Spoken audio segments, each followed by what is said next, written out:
Concord Avenue wasn't extraordinary. It wasn't the kind of place that made headlines, much less became the center of a mystery.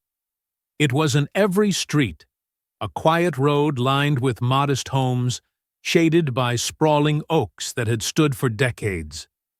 Here, time moved gently. Life was predictable, comforting. Neighbors exchanged polite nods in passing.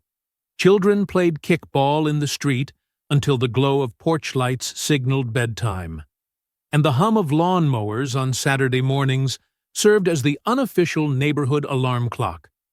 It was the kind of place where normalcy wasn't just a routine, it was a way of life. But even the most ordinary places have their secrets. It began with a sound, a scream, sharp, shrill, unmistakable. It shattered the calm of the night, cutting through the air like a knife. Some described it as a woman's scream, desperate and filled with terror. Others said it sounded like an animal, wild and guttural. Whatever it was, it echoed down the quiet street, bouncing off the brick facades of the houses and disappearing into the stillness. For a moment, everything froze. Some neighbors stirred from their sleep, startled by the noise. A few peeked out their windows, eyes scanning the dark for any sign of movement. Curtains shifted slightly as shadowy figures leaned closer to get a better look. But they saw nothing. The street was empty, bathed in the pale glow of the moon and the soft orange of the streetlights. Many dismissed it. Maybe it was a prank, a stray dog, or just their imagination playing tricks on them. After all, Concord Avenue was safe. Nothing ever happened here. So they shook it off, pulled their blankets tighter, and drifted back to sleep. But by morning, the scream had become more than just a sound. It had become a question. Abigail Cross didn't show up for work that day. Abigail was more than just a teacher. She was a cornerstone of the community, the kind of person everyone knew and trusted. She volunteered at local events, attended every school board meeting, and was the first to offer help when someone needed it. Dependable, compassionate, unshakable. So when she didn't arrive at school that morning, no call, no text, no explanation. It wasn't just noticed, it was felt. Her colleagues tried to call her.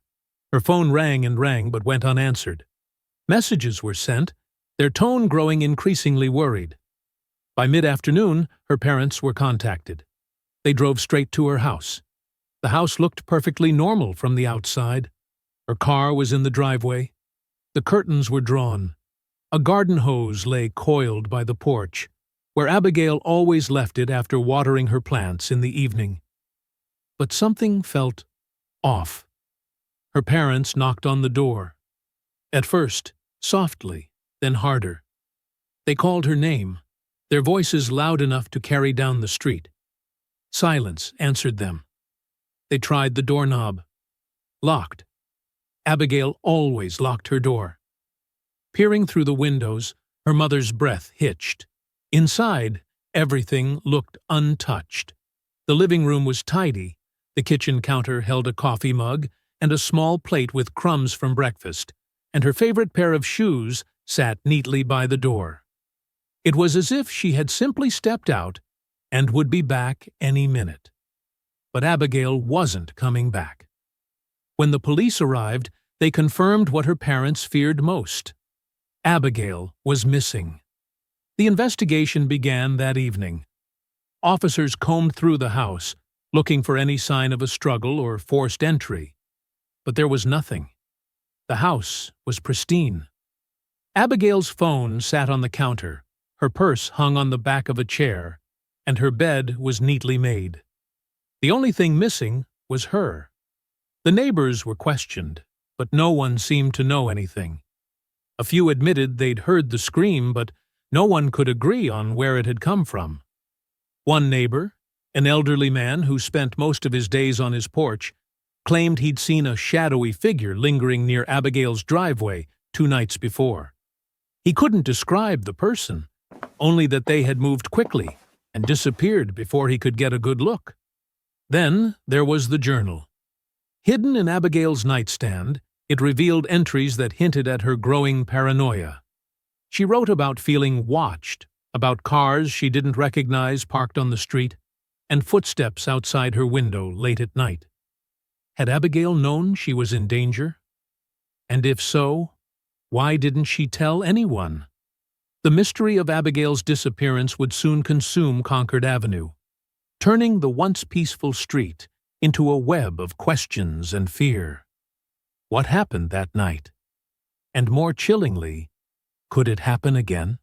Concord Avenue. Its name evoked images of warmth and safety, a place where families flourished, where time seemed to move a little slower, and where everything felt predictable. It was the kind of street you'd pass through without a second thought. A quiet, tree-lined road tucked in the heart of a sleepy town. Neighbors greeted each other on morning walks, kids raced their bikes down the sidewalk, and front porches were the gathering place for evening chats. Life here was simple, stable, even. A place untouched by the chaos and dangers of the world outside its boundaries. But as with any place that seems too perfect, it only takes one single moment, one single event, to turn everything upside down. Concord Avenue was home to all sorts of ordinary people, people who believed they were insulated from the violence and tragedy that plagued the rest of the world. The residents were kind, trusting, and, above all, unsuspecting of the storm brewing just below the surface. Among these seemingly ordinary residents was Abigail Cross, known to her friends, family, and students as a beacon of warmth and compassion. She was the type of person who would lend you an ear when you needed to talk, a shoulder when you needed to cry, and a helping hand when you were struggling. A school teacher by profession, Abigail poured her heart and soul into shaping the minds of the young. She had a gift, a natural ability to connect with people. No matter who you were, she made you feel important. But Abigail's house, like the rest of the houses on Concord Avenue, wasn't just a home to her. It was the physical embodiment of her life's work, a place where she cared for her family, hosted friends, and nurtured the dreams of those around her. So when her house stood eerily still one summer morning, the absence of activity sent an immediate ripple through the neighborhood. It all began with an ordinary Tuesday morning. Abigail, as always, was up early, preparing for the day ahead, making her usual cup of coffee, setting out her teaching materials for the day. But then, she never made it to school. She didn't answer her phone. At first, no one thought much of it. Life on Concord Avenue was often predictable. People were busy, after all. But hours passed without any word from Abigail, and concern started to set in. It wasn't like her to miss work without notifying anyone. She was always dependable, always there. So, when 10 a.m. came and went, with no sign of her, her friends and colleagues started to wonder. A few texts were sent, calls placed. No answer. Then, at noon, her parents arrived at her home. At first, they thought she had just had a late night, perhaps fallen asleep after a long day of preparing lessons or grading papers. They knocked. No response. They knocked again. This time, there was no sound from within. No footsteps. No rustling of movement. They forced the door open, only to find that nothing seemed out of the ordinary. Abigail's house was neat, quiet, and perfectly still. Her car was parked in the driveway, untouched. Her purse, her keys, her phone, all there. It was as if she had simply stepped out, never to return. But how could she have left without a word?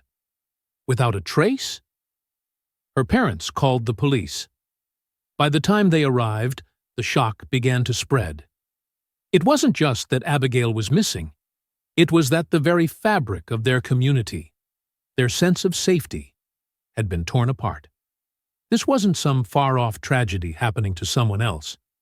This was happening here, in their town, on their street, in their lives. As the police conducted their initial search, something became clear. No sign of forced entry. No signs of struggle. Nothing. It was as if Abigail had simply vanished into thin air.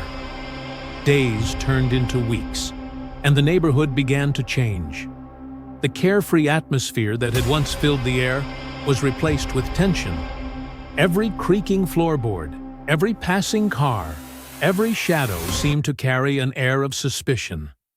Neighbors looked at one another differently, as if trying to find someone who might know more than they were letting on.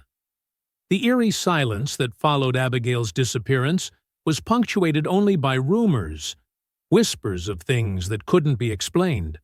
What happened to Abigail Cross? Was she taken by someone she knew? Was it a random stranger? Or was there something darker that no one dared to face? As days bled into weeks, Concord Avenue began to change forever.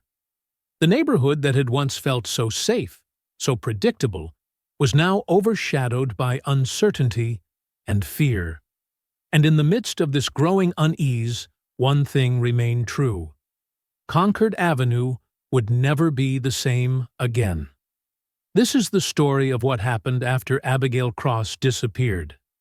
The unraveling of a peaceful community, the discovery of dark secrets, and the haunting truth that would forever leave its mark on Concord Avenue. The discovery of Abigail Cross's body in those woods would become the tipping point, the moment when the peaceful facade of Concord Avenue was completely shattered, and with it, a web of questions, unanswered for days, weeks, and even months, would begin to form. It wasn't just a murder that had occurred. It was a violation of everything the people of Concord Avenue believed to be safe and unbreakable. The very fabric of their community was ripped apart in that moment. Who could have done this? Who could have taken someone so loved and cherished, so ingrained in the community, and discarded her like an unwanted object? The first thing the investigators noticed as they arrived at the scene wasn't just the body. It was the absence of blood, the lack of obvious signs of struggle. No signs of violence were immediately visible. No wounds, no bruises, nothing that screamed out in anger. Abigail's body was found lying almost too peacefully among the overgrown shrubs. There was a surreal calmness to the scene, and that stillness in the air only deepened the mystery. Her eyes were closed, her expression frozen in a way that suggested a calm resignation rather than the chaos of a violent death. She was fully clothed in her light cardigan, a simple blouse, and jeans. Nothing about her appearance seemed out of the ordinary, but something was terribly, hauntingly wrong. Abigail had never come home the night before, yet there she lay, miles from her doorstep, like an abandoned doll. What stood out, however, was the peculiar state of the area around Abigail's body. There was a trail of freshly disturbed soil leading up to the location where she was found, as though someone had carefully laid her there, but not in a hurry, almost as if the killer had taken their time. This wasn't a crime of passion. It was cold, calculated, and planned. Detectives would later discover that Abigail's car, the one left parked untouched outside her house, wasn't the only thing that hadn't seemed right. Her personal items, like her wallet and purse, were still present inside her home, untouched and undisturbed. But her phone was gone, an item that had been missing since the moment she was last seen. Was the killer trying to send a message? Or was there something more to this than a simple robbery gone wrong? A chilling thought began to take root in the minds of those investigating the case. What if the killer was someone she knew? The deeper the investigators dug, the more they began to uncover unsettling truths about Abigail's life, things she had kept hidden from the public eye, things that seemed too dark to fit the image of the person they thought they knew. One of the first things they learned was that Abigail had recently been in a tense relationship with a man named Liam Hale, a local handyman with a reputation for being quiet and reclusive. He wasn't married, nor did he have many friends, and his relationship with Abigail had been somewhat rocky. Neighbors described him as a bit of an outsider, someone who kept to himself, but there was something undeniably magnetic about him that drew people in. Abigail, in her own quiet way, had helped him through some difficult times, offering support and kindness when others turned their backs on him. But as the relationship evolved, things began to change. Abigail started spending less time with her friends, pulling away from her family, and her once constant smile began to fade.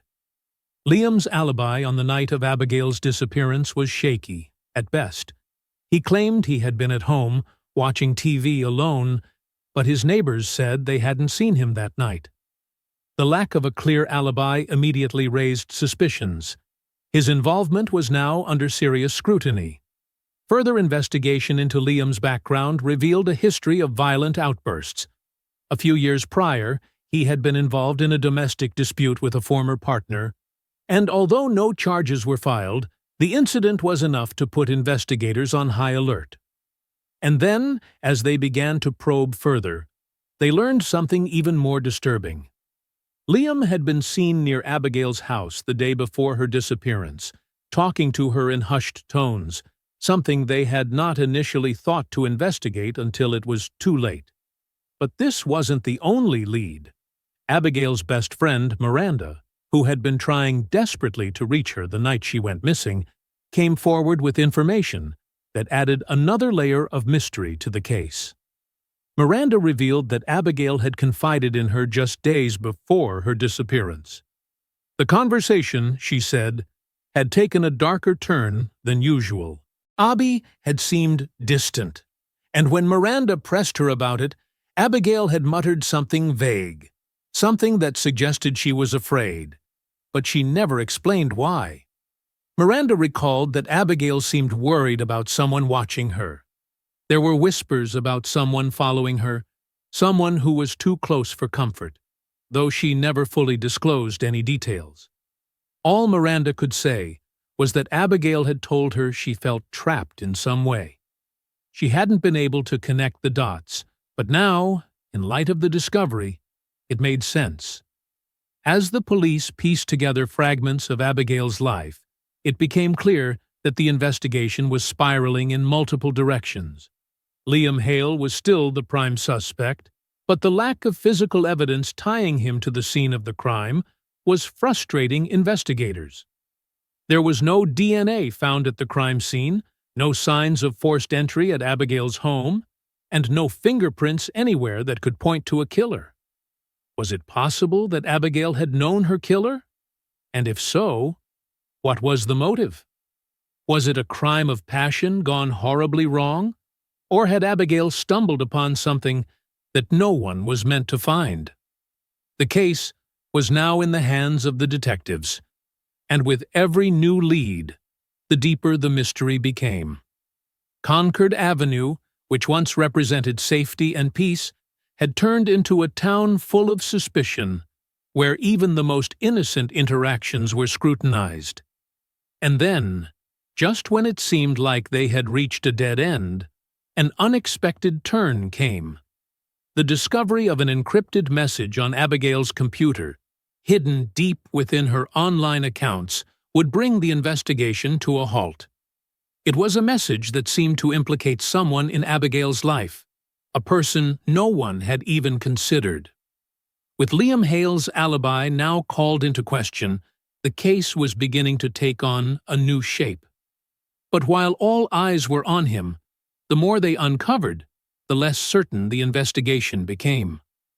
The tiniest details, those once dismissed as insignificant, suddenly seemed to hold far greater meaning. And just when it seemed like the pieces of the puzzle might fall into place, an even darker layer to the story emerged, one that no one had been prepared for. It all started when Detective Henley received a call from Abigail's childhood friend, Mark Wright. Mark had been out of town at the time of the disappearance, but upon hearing the news of the investigation, he felt compelled to speak up. Mark had never been particularly close to Abigail after high school, but he had known her well enough to sense when something wasn't right. "We used to hang out a lot back then," Mark told the detective over the phone. "I always knew when she was in trouble. She had a way of keeping things hidden. But if something was wrong, I could tell. I have this feeling that someone's missing from the story." The call was brief, but it rattled Henley. What Mark had said echoed in his mind as he reviewed the evidence. Someone's missing from the story. But who? The list of people connected to Abigail seemed straightforward. Her friends, family, and the men she'd briefly dated. But, as Henley continued to search through Abigail's past, he uncovered an uncomfortable truth. Abigail had been seeing someone secretly, someone who had been close to her for months before her disappearance.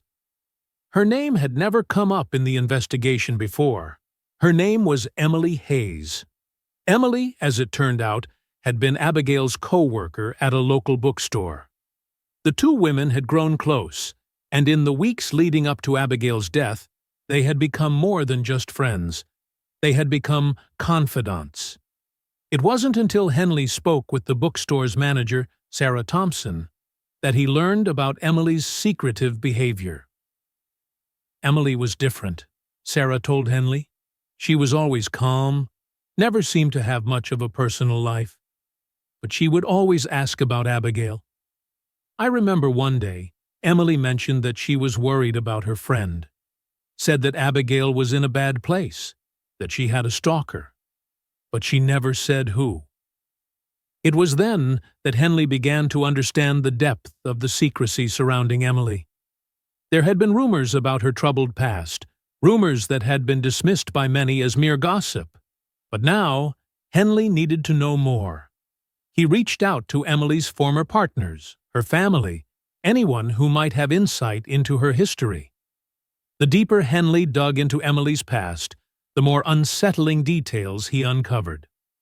Emily's childhood had been marked by a series of foster homes and strained relationships. She had a history of disappearing, running away when life became too overwhelming. But what disturbed Henley the most was the connection between Emily and Abigail. The two had become inseparable in recent months, with Emily staying at Abigail's house on several occasions, sometimes for days at a time. But just as Henley was piecing this new information together, another layer to the mystery was unveiled, this time from the surveillance footage at the storage facility. It was a shocking discovery, one that suggested the investigation might have veered down the wrong path. The footage, which had been taken just days before Abigail's body was found, showed a figure, tall, broad-shouldered, wearing a hoodie, entering the facility late at night.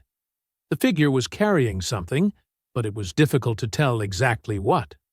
The camera cut out briefly, and when it returned, the figure was gone. For weeks, the police had assumed this figure was Liam Hale. But after re-examining the footage, they realized that the person in the video had a different posture, a different gait. And the most startling detail? The person's hand, large and weathered, with tattoos visible as they adjusted their hoodie. The tattoos were distinct. This was no random passerby.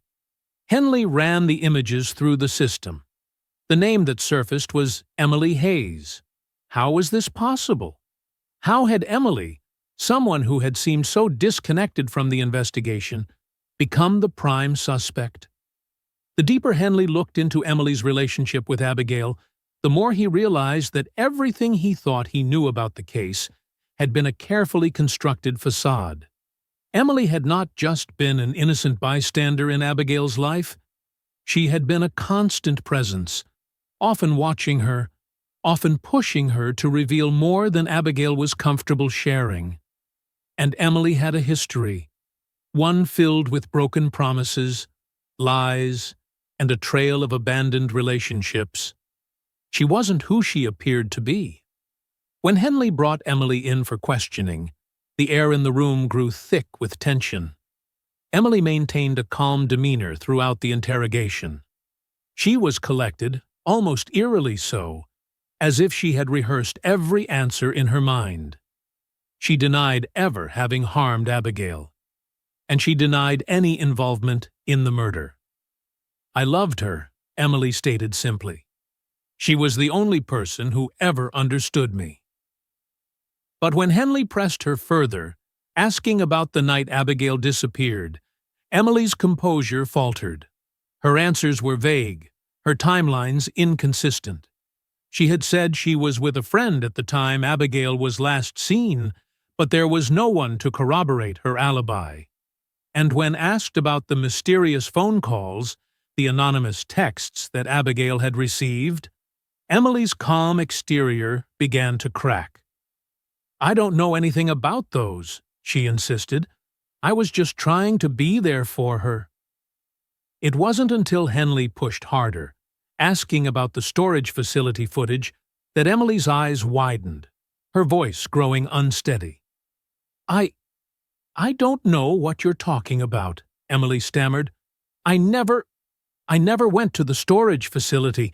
I didn't." Just like that, Emily's secrets, carefully guarded and cloaked in lies, began to unravel.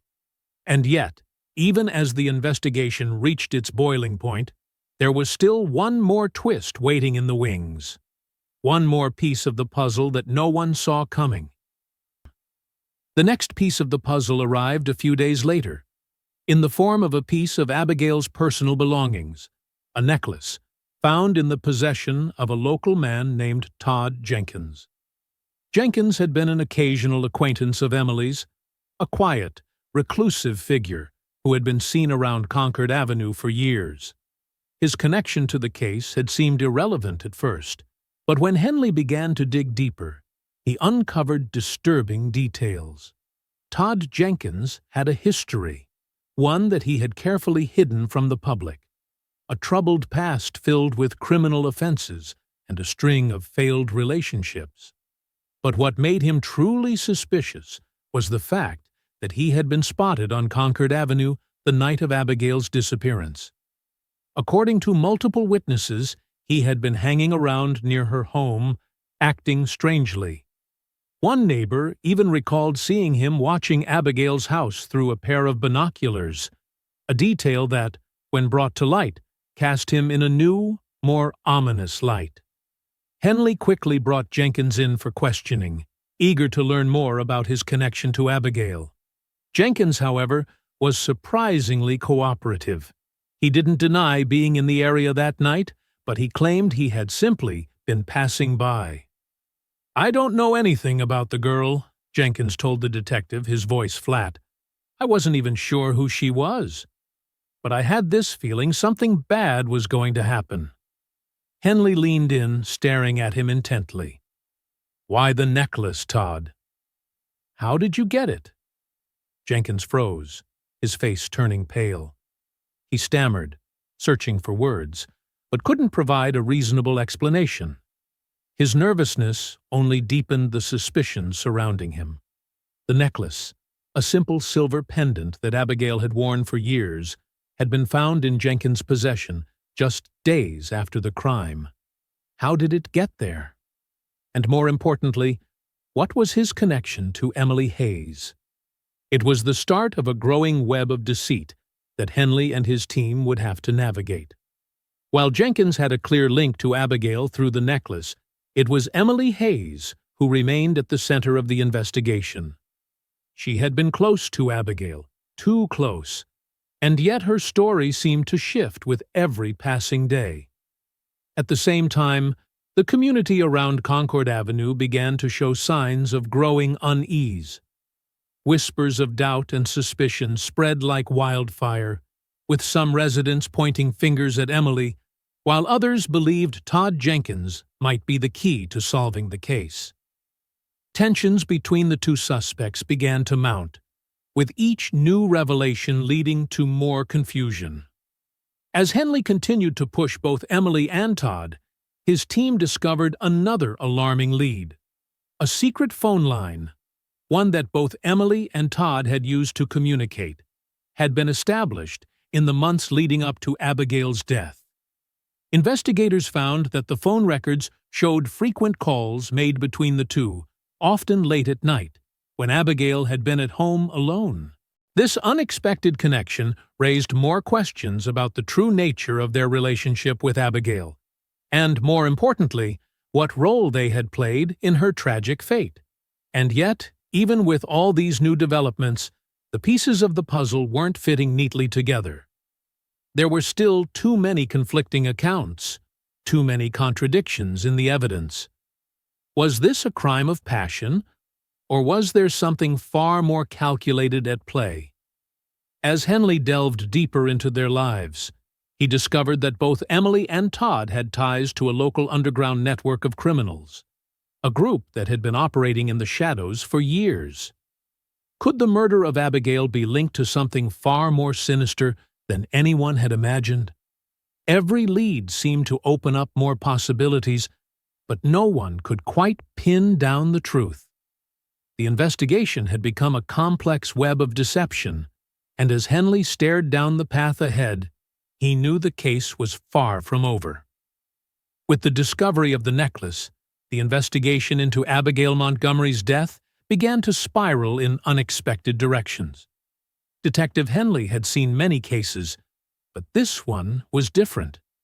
Nothing was adding up, and the longer he dug, the more perplexing and tangled the evidence became. At first glance, Todd Jenkins seemed like an unlikely suspect. A loner with a string of minor offenses in his past, Jenkins had kept to himself, blending into the background of Concord Avenue. But his nervousness during the interrogation made Henley rethink his initial assumptions. When asked about the necklace, Todd's response was unconvincing. He claimed he had found it on the street, but no one could recall seeing Abigail near that area in the days before her death. Henley pushed further, asking Todd about his relationship with Emily Hayes. Both had been known to be in close contact with Abigail, yet both had insisted they didn't know each other well. But the phone records told a different story. The calls between Todd and Emily were frequent, often made late at night, and always followed by periods of unexplained silence. Something was being hidden, and Henley could feel it. Jenkins was acting like a man with something to hide. But the more I pressed, the more he clammed up. That's when I realized we weren't just dealing with one suspect. We were dealing with a web of lies. The next shocking revelation came when Emily's alibi didn't hold up under scrutiny. She had claimed to be with a friend on the night of Abigail's disappearance, but the timeline didn't match up. Security footage from a nearby gas station showed Emily's car parked just a few streets away from Abigail's home that evening, a fact she hadn't disclosed during her interviews. It was becoming clearer. Emily had lied. But why? Was she protecting someone? Or was she simply hiding the truth about her involvement? Detective Henley said. Henley's instincts told him that Emily was playing a dangerous game, and as the evidence mounted, he knew the walls were closing in. But just as the investigation seemed to be narrowing its focus, a new twist emerged that would throw everything into chaos. Late one evening, Henley received an anonymous tip. The call was brief and unsettling. A deep, muffled voice on the other end said only 3 words: "The basement holds answers." Henley immediately ordered a search of every building associated with both Emily and Todd. Within hours, his team was combing through the abandoned warehouse where Todd Jenkins had occasionally worked. It was here that the detectives uncovered something that made Henley's blood run cold: an old wooden chest hidden behind a stack of forgotten crates. Inside, they found a set of photographs of Abigail. Some were innocent, others far more disturbing. The images seemed to depict her unaware, in moments of her daily life, but there was a predatory quality to them, as though someone had been watching her closely. The chest also contained a set of personal belongings, items that didn't belong to Todd or Emily. Everything in that chest pointed to one thing. Someone had been obsessing over Abigail for months. But who? And why? As investigators began to process the new evidence, a key witness came forward. An elderly woman who lived 2 houses down from Abigail's. She had been too scared to speak up earlier, but now, with the case gaining national attention, she felt compelled to tell the truth. The woman reported that she had seen someone lurking around Abigail's yard a week before the murder. The figure had been wearing a dark hoodie, and although she couldn't see their face, she described the person as having a limp. The mention of a limp sent a chill down Henley's spine. The one detail that could finally tie this all together. Was it Todd Jenkins? Was he the one who had been stalking Abigail in the days before her death? Henley knew that the limp could have been a coincidence, but it didn't sit right. Todd Jenkins had been known to suffer from a chronic leg injury, one that caused him to walk with a pronounced limp. The pieces were starting to fall into place. Then, a seismic breakthrough arrived. During a forensic re-examination of the storage unit where Abigail's body had been discovered, a partial fingerprint was found on the lock. It didn't match Emily or Todd. The print belonged to someone else entirely. A third party, unknown to the investigators until now. At this point, we knew something had gone horribly wrong. Our 2 prime suspects, Emily and Todd, weren't the only ones involved. There was someone else out there, someone who had orchestrated everything from the shadows. The discovery of the fingerprint sent Henley and his team into a frantic search. Who was this mysterious person? And how were they connected to Abigail? Could they be the true mastermind behind her death? Henley spent the next several days poring over Abigail's life, retracing every step, every conversation, every interaction. Then, in one of Abigail's old journals, Henley found a name, Mark Greenwald. The name meant nothing to him at first, but as he dug deeper, he uncovered disturbing details. Mark Greenwald was someone Abigail had briefly dated in her youth, a relationship that ended in a violent argument. He had been a volatile presence in her life, but after their breakup, he disappeared from her circle completely. His disappearance, it seemed, was not as voluntary as everyone had assumed. He had spent the past few years in and out of jail for minor offenses, but his recent reappearance was what sent the investigation into overdrive. Henley discovered that Greenwald had been living just a few miles away from Concord Avenue, and his history of anger management issues, coupled with his obsession with Abigail from years ago, painted him as the missing piece to the puzzle. Greenwald was brought in for questioning, and Henley wasted no time confronting him about his connection to Abigail. Initially, Greenwald denied everything, claiming he hadn't seen Abigail in years. But when Henley presented the fingerprint evidence, his facade crumbled. Mark Greenwald had been stalking Abigail once again, and this time he had finally crossed a line.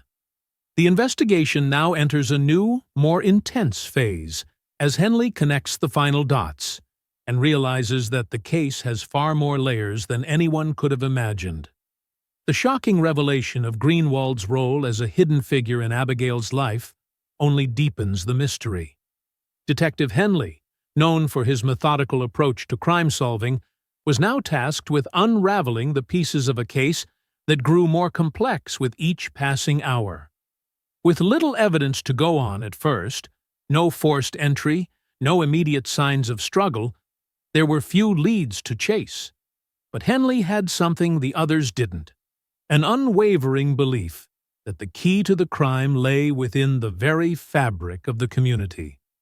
It was like trying to find a needle in a haystack, Henley later admitted.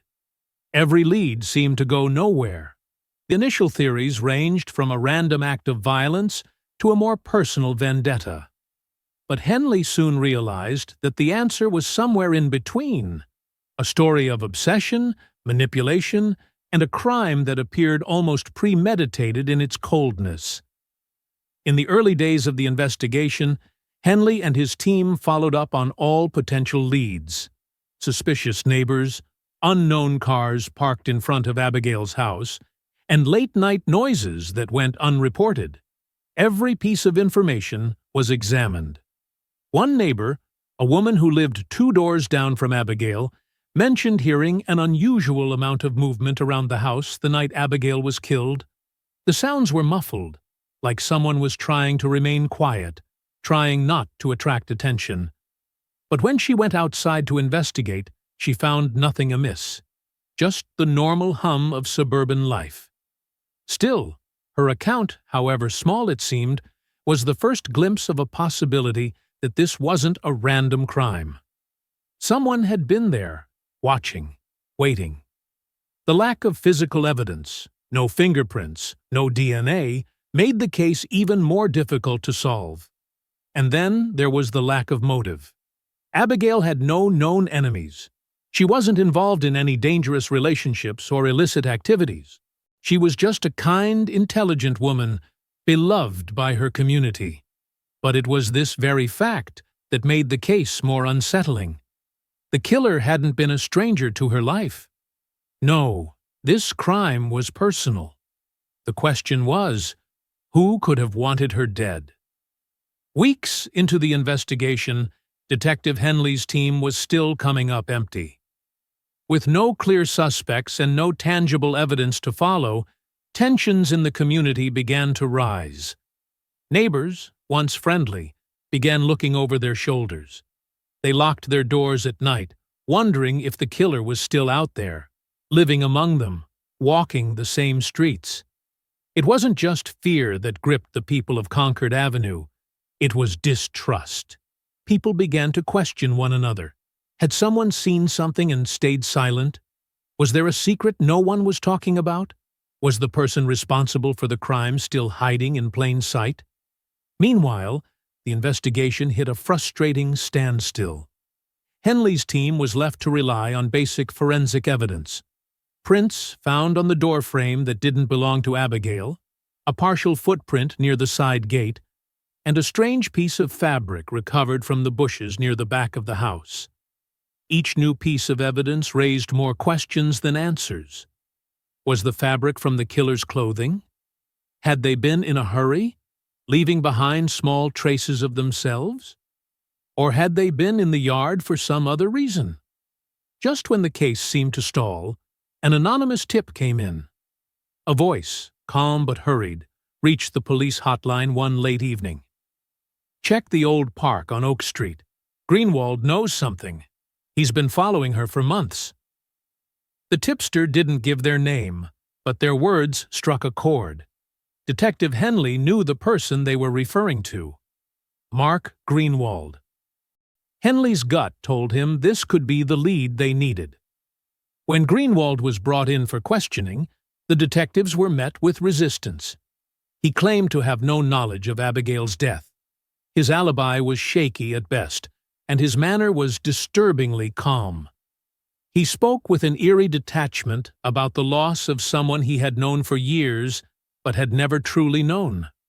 Some investigators believed the crime was one of passion, a crime driven by jealousy and intense emotional turmoil. They pointed to Greenwald's unrequited feelings for Abigail, the subtle signs of stalking that had gone unnoticed for months. Others, however, believed this to be something darker, a calculated, cold-blooded act. Someone who had planned every step, knowing how to cover their tracks, how to erase their presence from the scene. Forensic evidence was the key that would break the case wide open. Hair samples, fibers, and traces of blood found under Abigail's fingernails revealed that Greenwald had fought her off. He had been there, right in her home. Greenwald's phone records, once examined, told a more damning story. He had called her multiple times in the days leading up to the murder. each time leaving messages that grew more desperate. "I'm just trying to talk to you, Abigail," the messages said. "Please, you don't have to do this. We can make things right." But even with the mounting evidence, Greenwald remained quiet for weeks, offering no more than the occasional mutter of innocence. And then, in a moment of rare vulnerability, the breakthrough came. During an interrogation session, Henley sat across from Greenwald, offering no threats, just silence. After hours of deadlock, Greenwald finally spoke. His voice was barely audible, his eyes downcast. "I never meant for it to go this far," he whispered. His confession was cold, emotionless. He explained that he had been following Abigail for months, gradually becoming more obsessed with her. He could not handle the thought of her moving on with someone else. "She was mine. She had to be." Greenwald's confession, while chilling, gave Henley the closure he desperately needed. With the confession of Mark Greenwald, the residents of Concord Avenue thought that the case was finally over. Justice, it seemed, had been served. Yet, as often happens in the aftermath of such a tragedy, the resolution was far from simple. The emotional weight carried by the community, and especially Abigail's family, would not be lifted by the uncovering of the truth. In fact, for some, it only intensified. The trial of Mark Greenwald was a somber event. A small courtroom, packed with families and members of the community who had known Abigail, now filled with a grim sense of anticipation. This was not a trial that promised swift closure. It was a trial that would forever change the people involved. Greenwald's trial became the focal point of the entire region. As a man who had been living quietly in the community for years, no one had expected him to be capable of such brutality. The jury, consisting of Concord Avenue's neighbors, found themselves grappling with a chilling realization that a trusted figure in their midst had been hiding a dark secret. The prosecution's case against Greenwald was clear. His confession was the final nail in the coffin, but it was the forensic evidence that cemented his guilt. Abigail's blood was found in his car, her fingerprints on the objects he had left behind at her home. The motive, as it had been laid bare, was his obsessive fixation on her. Yet, despite the overwhelming evidence, Greenwald's defense team argued that he had been suffering from a mental breakdown. They painted him as a victim of his own mind, a man who had been pushed to the edge by his unrequited love and the crushing pressure of his feelings toward Abigail. His lawyer pleaded for mercy, claiming that he wasn't entirely in control of his actions that night. The prosecution, however, dismissed this argument. No one forced him to act on his obsession, they argued. This was a deliberate and premeditated act. After weeks of testimony, the jury deliberated. When the verdict was finally read aloud, there was no room for debate. Mark Greenwald was found guilty of first-degree murder. As Greenwald was sentenced to life in prison, in the years following the trial, a few lingering theories surfaced. Some believed that Greenwald had been influenced by a series of unfortunate events in his life: failed relationships, a history of isolation, and a series of mental health struggles that had never been fully addressed. Others, however, speculated that he had planned this crime for months, carefully orchestrating each move in his attempt to make Abigail his. Though justice was served in a court of law, the emotional scars of Concord Avenue lingered long after Greenwald's sentencing.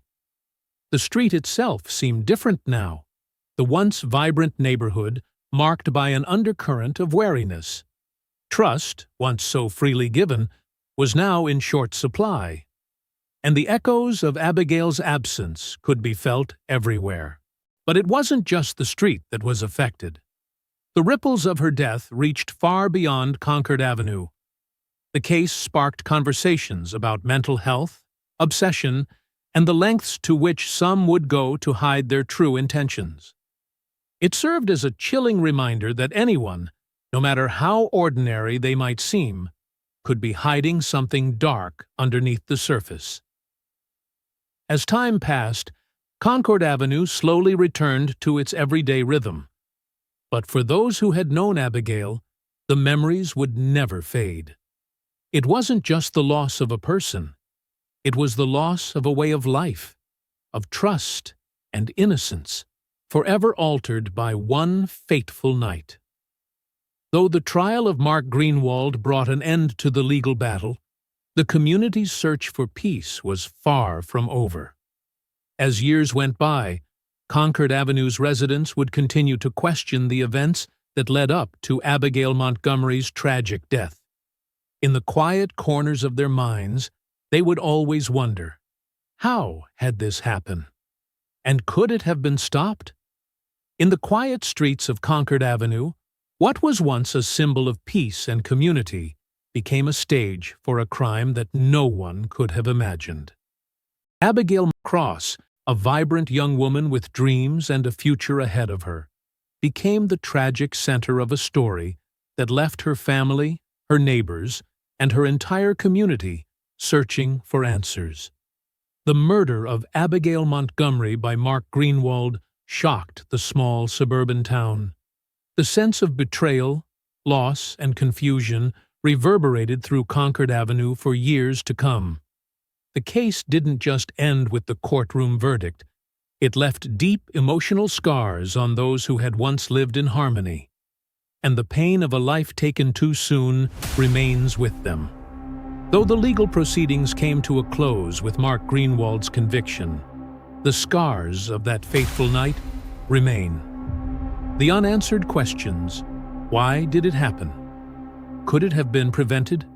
Linger in the minds of those closest to Abigail and in the hearts of the community that lost not just a neighbor, but a sense of security. But perhaps the most haunting element of this case is the realization that it could have been anyone. Could we ever truly know the people living beside us? Could we detect the warning signs of a tragedy before it unfolds? In the case of Concord Avenue, the shadows that once represented nothing more than the quiet darkness of suburban streets revealed a much deeper, more disturbing truth. The case of Abigail Montgomery serves as a stark reminder that darkness can hide in the most unexpected places. Behind every closed door, behind every friendly smile, there can be secrets we never imagined. As the residents of Concord Avenue will tell you, things are rarely as simple as they seem. And so, the question remains, what would you do if the shadows of your own street held such dark secrets? Would you see the signs? Would you trust your instincts? Or would you, like the people of Concord Avenue, never have suspected that something so chilling was lurking just beneath the surface? As the years go on, and the memory of Abigail Montgomery's tragic death fades into the past, the town will continue to live with its heavy memories. The crime may have been solved, but the emotional wounds are not so easily healed. For Abigail's family, no amount of justice can bring her back. And for the people of Concord Avenue, their once idyllic neighborhood will never again feel the same. Before we end today's story, I want to leave you with a thought. Crimes like this shake us to the core, forcing us to confront uncomfortable truths about the world around us. But they also challenge us to reflect on the importance of empathy, connection, and vigilance. To ask ourselves how well we really know the people in our lives and the world we live in. As always, we want to hear from you. Do you think there were signs that could have prevented this tragedy? Could the community have done something to stop the violence before it occurred? Or was this a case of an unimaginable darkness that no one could have predicted? Leave your thoughts and theories in the comments below. We're always eager to hear your opinions and reflections on these stories. If you found today's story compelling and thought-provoking, Make sure to hit the like button, share this video with your friends, and subscribe to our channel for more true crime stories. We'll continue to bring you the cases that challenge our understanding of the world and make us question everything we thought we knew. Thank you for joining us today. Until next time, stay safe and always be aware of the shadows around you.